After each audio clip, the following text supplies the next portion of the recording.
정리를 해보도록 할게요. 1880년대를 저희가 배웠어요.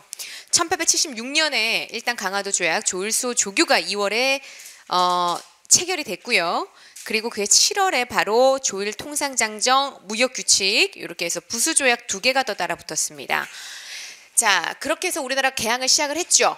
그렇게 해서 통, 조, 림, 갑이요, 거중, 방 요렇게 순서대로 나갔었네요. 통이 통리기무하문이라는 최초의 근대적 행정기구가 생겨나게 됩니다.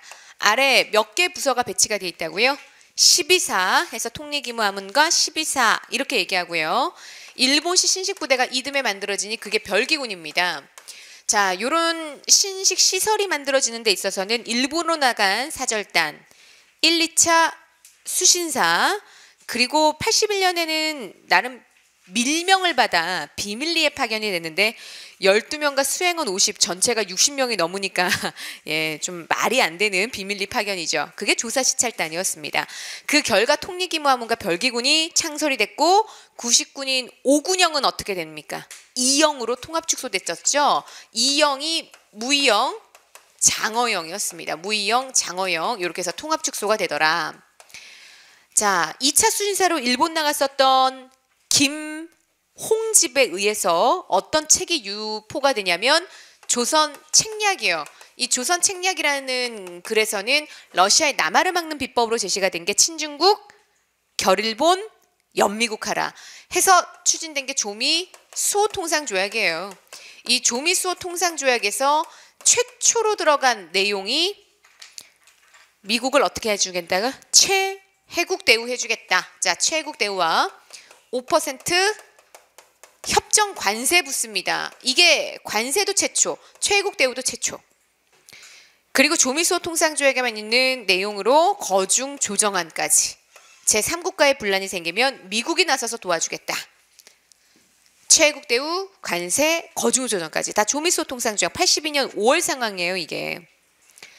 자, 그리고 시간이 가죠. 6월 이모군란이 바로 터집니다. 이모군란은 오랜 기간 동안 지속되고 있던 지금 13개월 넘게 지속되고 있는 99인들에 대한 차별 대우.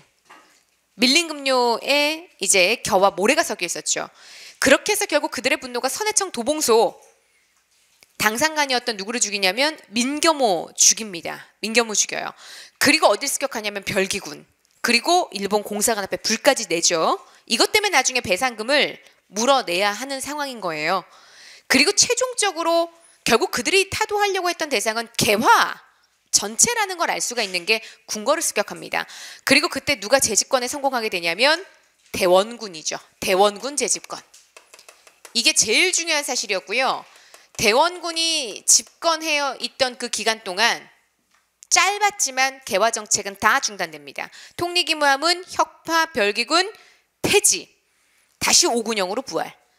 이렇게 갔던 게 대원군 재집권 시절이에요. 그러다가 누가 군대 몰고 들어오냐면 청의 위안스카이요. 영선사에 연락을 받고 청나라 위안스카이가 급파됩니다. 이때 이후부터 청나라 군인 3,000명이 우리나라 주둔하게 돼요. 그죠? 그리고 이모군란은 이걸로 결국엔 민씨정권 부활로 끝납니다. 그런데 철저하게 민씨정권은 이제 청나라 발밑에 꿇어야죠. 그렇게 해서 이모군란이 82년 일어나거든요. 자, 자, 포상 받으러 고고했었죠. 그 재물포조약과 같이 체결된 게 조일수조규 속약이었습니다. 그 속약에서 먼저 규정했던 게 간행이정 10리에서 몇 리로 확대요? 50리, 2년 후엔 100리로 확대. 그리고 이 재물포조약에서는 50만 원 배상금 지불. 그리고 더 영구적으로 문제가 됐던 건 일본 공사관 앞에 경비병 주둔이 허용이 됐다는 점입니다. 재물포조약에서요. 그리고 한 달이 지났죠. 조청상민수륙무역장정이 체결될 줄이야.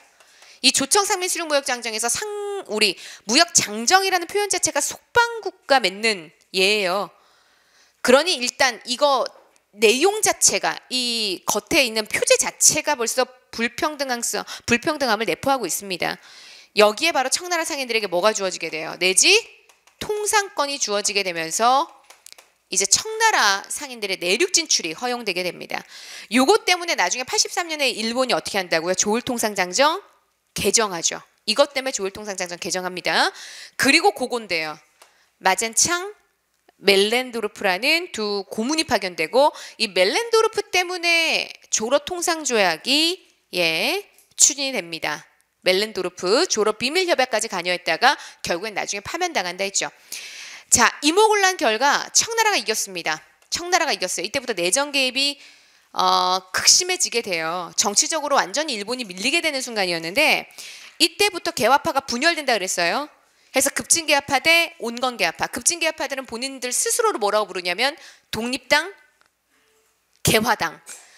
반면에 친청파, 청나라 양무운동을 본받자 피고 지금 청나라 고문들과 함께 딱 결탁되어 있는 그 세력들은 뭐라고 공격하냐면 사대당, 수구당이라고 공격합니다. 이렇게 해서 결국에는 김옥균, 박영효, 서강범, 홍영식 이런 사람들 계속 정치권에서 계속 밀려나거든요. 그러니 84년 드디어 쿠데타를 통해서 정권을 잡고자 하는 갑신정변을 터뜨리게 되는 거예요. 1884년에 갑신정변이요. 이 1884년 갑신정변 그때 청나라 군대는 우리나라를 빼기로 되어 있었죠. 우리나라에서. 청푸전쟁 때문에. 그리고 공사관 경비병 일본 군사는 무려 700명 가까이로 늘어나 있었기 때문에 일본이 군사적 지원을 약속했다 했습니다. 거기다가 50만 원 배상금 이걸 물어내야 돼서 재정 부족이잖아요.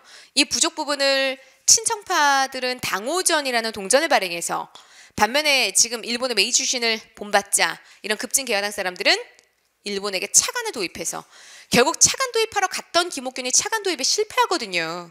이제 정치권에서 아웃될 일만 남았어요. 벼랑 끝에 몰린 김옥균이 결국 마지막 승부수를 던진 게 우정총국 개국 축하연회서였죠. 그렇게 해서 3일 천하가 돼버립니다. 또 누구의 군사 개입으로요? 또 청이죠. 또 청이요.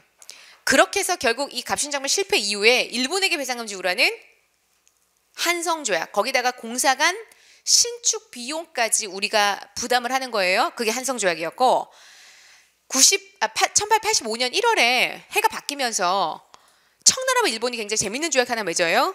동시에 군대를 빼겠다. 대신 군대 보낼 일 있으면 동시에 파병하겠다. 그게 텐진 조약이에요. 이렇게 해서 이게 텐진 조약으로 이어지게 됐었죠. 텐진 조약. 결국 텐진 조약의 근거에서 나중에 청일 전쟁이 일어납니다. 몇 년 뒤냐면 정확히 10년 뒤에 동학농민 운동 때요.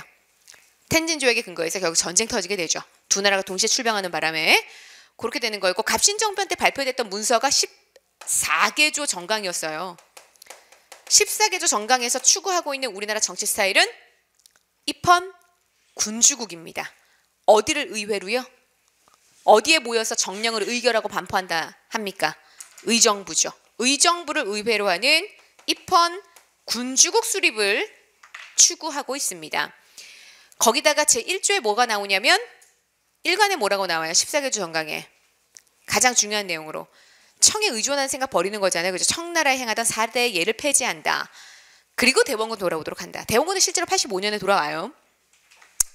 이모군란에서 납치당한 지 3년 만에 결국 돌아오게 됩니다. 자, 그렇게 되는 부분이었고 그리고 문벌 폐지, 지조법 개혁, 내시부 폐지, 그리고요 또 뭐 있었어요? 군사제도 둔다, 해상공국 혁파, 그렇죠? 이런 것들. 자, 요게 이제 갑신정변 내용이었어요. 85년에 영국이 어디를 점령하고 들어오냐면 거문도를 점령하고 들어와요. 영국이 거문도를 점령한 이유, 러시아와 우리나라가 뭐가 추진됐기 때문에 비밀협약이요. 조럽 비밀협약이 추진되면서 결국엔 1885년 영국이 거문도를 점령하고 나왔습니다. 이게 87년까지 가는 상황이에요. 거문도가. 결국엔 거문도 점령 직전에 나왔던 게 부들러의 중립국론. 그리고 거문도 사건 직후에 나왔던 게 누구의 중립국론이요? 보빙사 막내로 따라갔었던 유럽 순방하고 돌아온 유길준. 유길준의 중립국론이 그때 나왔죠. 그래서 우리가 그 부들러의 중립국론과 유길준의 중립국론을 그냥 하나로 합쳐가지고요. 그 중립국론들은 갑신정변 직후에 등장했다. 갑신정변 이후에 등장했다. 이렇게 하면 정답이 돼요. 거문도 점령 전후로 이제 등장하게 되는 중립국론이니까. 그리고 89년이죠. 방공령이요. 방공령은 뭐에 근거해서 우리 관찰사들이 선포한 거예요? 정확한 조약 이름이 뭐예요? 조일 통상장정 개정판. 조일 통상장정 개정이 됐잖아요. 언제 개정이 됐다 했냐면 조청상민 수륙무역장정의 충격받은 일본이 바로 83년이었죠. 1883년 조일통상장정을 개정했습니다. 여기에 바로 일본이 청나라에게도 준 내지통상권 나도 줘. 너무 길어서 5글자로 최혜국 대우를 받았어요. 이때 최혜국 대우 받았어요. 그래서 청나라 상인들이 가져갔던 최혜국 내지통상권은 본인들도 받아낸 거고요. 최혜국 대우에 보통 이제 세트로 붙는 개념이 관세입니다. 관세가 이때부터 설정이 돼요. 요 관세는 나중에 언제까지 가냐면 1923년이요. 일제강점기 문화통치 때죠. 1923년이면 3.1운동도 뒤입니다. 해서 1923년에 폐지가 되니 정확히 40년 동안 일본 상품은 이제 관세가 붙어요. 그렇게 되는 거고 시행 한 달 전에 통고만 하면 방공령도 가능하겠다. 방공령. 곡식의 유출을 금지시키는 명령이 되겠죠. 방공령도 가능하다. 물론 한 달 이전에 통고해야 된다. 요게 이제 조일통상장 개정판에 들어가 있는 내용입니다. 그거에 근거해서 89년 대대적인 방공령이 선포가 되는데 이 방공령은 조일통상장정 개정 이후에 총 100차례가 선포가 됩니다. 100여 차례가. 그중에서 성공한 거 한 번도 없고요. 왜 우리가 89년에 방공령을 굳이 꼽는 거냐면 89년 중에서도 방공령 하면 제일 컸던 게 함경도 관찰사 조병식이 내렸던 방공령이었어요. 그런데 이 조병식 파면으로 결론이 끝났거든요. 파면. 관찰사직 파면. 정상적인 무역을 방해했다라는 이유로 결국 일본 상인들의 항의를 받아들여서 함경도 관찰사 조병식 파면으로 이어지게 되고 결국 이게 농민들의 이제 반정부적 감정으로 이어지게 되는 거죠. 농민들의. 고무렵 80년대가요. 이대교주 동학의